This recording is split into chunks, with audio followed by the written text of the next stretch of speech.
Nature, মানুষ প্রকৃতির প্রতি কৌতূহলী। তারপরে he wants to know various things of the world, সে পৃথিবীর বিভিন্ন জিনিস সম্পর্কে জানতে চায়। দেখো একজন মানুষ শুধু কি বই পড়ে শান্ত থাকে, সে বিভিন্ন জিনিস সম্পর্কে জানতে চায়। আজকে যদি সে স্বপ্নপুরী দেখে, কালকে হয়তো সে কক্সবাজার দেখতে যাবে, কক্সবাজার দেখলে নেক্সটে দেখো সুন্দরবন দেখতে যাবে, সুন্দরবন দেখলে দেখতে যাবে যে তাজমহল, তাই কি না?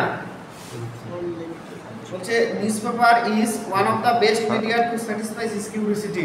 বলছে খবরের কাগজই হচ্ছে তার শ্রেষ্ঠ, বলছে খবরের কাগজই হচ্ছে শ্রেষ্ঠ মাধ্যম তার কৌতূহলিতা পূরণ করার জন্য বা তৃপ্তি করার জন্য। দেখো একজন মানুষের পক্ষে কতগুলো টাকা আছে, আমার পক্ষে America, Switzerland, Australia, India, Nepal, Bharat, Myanmar এতগুলো দেশ কি যাওয়া সম্ভব? সম্ভব না। কিন্তু খবরের কাগজের মাধ্যমে আমরা সব দেশের ঘটনাগুলো জানতে পারি এবং সব দেশের পরিস্থিতি সম্পর্কে জানতে পারি। তারপরে কি বলছে, it shows us the outside world like mirror.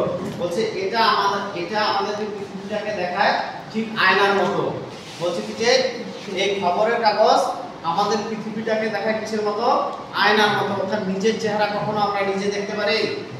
কখনো দেখতে পারি না। কিন্তু আমরা যখন আয়নায় দেখি আমাদের নিজের চেহারা সম্পূর্ণ দেখা যায়। ঠিক পৃথিবীটা কি দেখা যায়?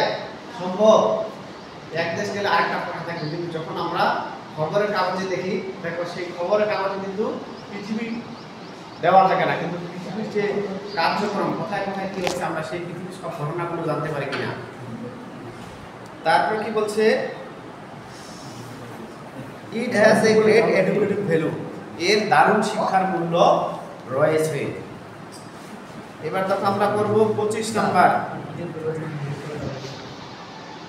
না শোনো, প্রথমে আমরা নাউন ব্যবহার করব, তারপর প্রনাউন। মনে রাখবা ইট বলতে এই খবরের কাগজকে বোঝানো হচ্ছে।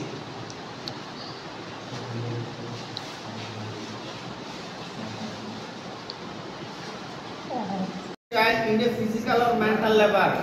বলছে শিশু শ্রম বলতে বোঝাতে হবে শারীরিক বা মানসিক কাজে নিয়োজিত করা।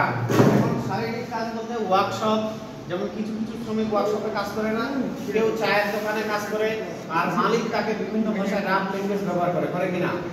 তারপর মনে করো কেউ দেখো আবার ডে লেবার হিসেবে কাজ করে, যে ধান কাটতে যায়, আবার গাড়ির শ্রমিক হিসেবে কাজ করে, এগুলাকে বোঝায়। তারপর বলছে কি যে it is the worst form of violation of human right.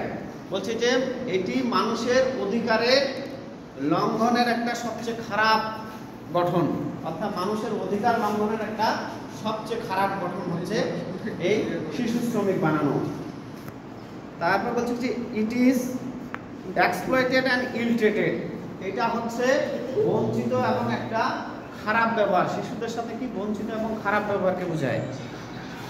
তারপরে চাইল্ড লেবার্স আর deprive of basic human right, অর্থাৎ শিশু শ্রমিকরা মানুষের মৌলিক অধিকার থেকে বঞ্চিত। শিশু শ্রমিকরা মানুষের মৌলিক অধিকার, মানুষের মৌলিক অধিকার কয়টা? 6টা। একটা শিশুকে যদি সঠিকভাবে বড় করতে চাই তাহলে 6টা অধিকার। 6টার মধ্যে কি একটা খাদ্য, শিক্ষা, চিকিৎসা, বস্ত্র, আবাসস্থান, বিনোদন বা খেলাধুলা। তো এগুলোর মধ্যে একটা শিশু খেলাধুলা করতে পারে, সে যখন একটা কাজে নিয়োজিত হবে খেলাধুলা করতে পারে না, বিনোদন পায় সেটাও পায় না, পড়ালেখাও পারে না। তাহলে 3টা যে মৌলিক অধিকার তার বঞ্চিত হচ্ছে। একটা শিশু তাহলে কি ভালো মতো বেড়ে উঠতে পারবে? এই জন্য বলছে যে শিশু শ্রমিকরা মানুষের মৌলিক অধিকার থেকে বঞ্চিত হয়। তারপর হচ্ছে the government should ensure the rehabilitation of those children, মানে সরকারের উচিত এইসব সন্তানদের বা এইসব শিশুদের পুনরায় গঠন করা বা ওদের জন্য পুনরায় খুঁজে খুঁজে ওদের যেন সুযোগ সুবিধাগুলো পায়, তাদের জন্য তাদের এই মৌলিক অধিকারের জন্য নিশ্চিত হয়, এই জন্য